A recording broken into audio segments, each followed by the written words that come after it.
If you got one of these older Saltdogg spreaders, the SHPE 2000 or 1500, I think there's a few updates you can do that helps it.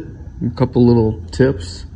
One thing they came with, the auger was mild steel and it would wear down slowly and then it would quit picking up the salt.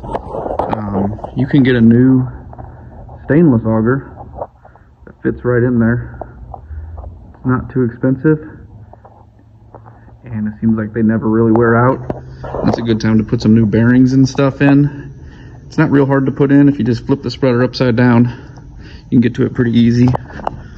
And then, I'm sure most of you know, but you can put the more modern spinner. You can buy the whole assembly that's got the bigger plate with more fins, stronger motor, shoots salt about twice as far, just pops right on there.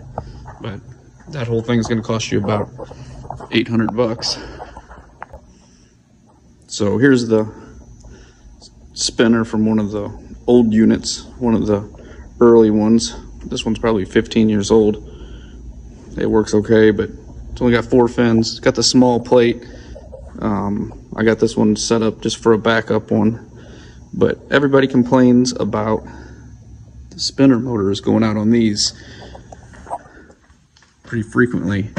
Right where it connects, right here, and where it connects to the gearbox, it has some like cheesy paper gasket.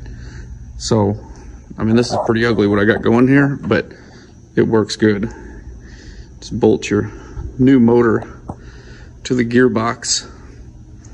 And then I used to do this on the old E47 Meyer pumps that would get corroded. Like I said, super ugly, but on every connection, the bolts that stick out from the motor, put your eyelet on there and just put a ton of RTV, put it all over there. And then right here where this plate meets the motor, put a coat of RTV in there. And then before you assemble all this, when this is together, put a coat of RTV between the gearbox and the motor after you have it assembled.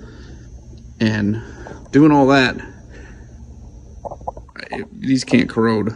This thing has got a big rubber coating now that the water salt's not going to get in, and then also it keeps the water from getting in here, and the salt, these things always corrode from the inside and just fall apart. And then once I put it all together, I spray white lithium grease all over it. That aluminum really likes to corrode, and that seems to really help. So, a couple things to try.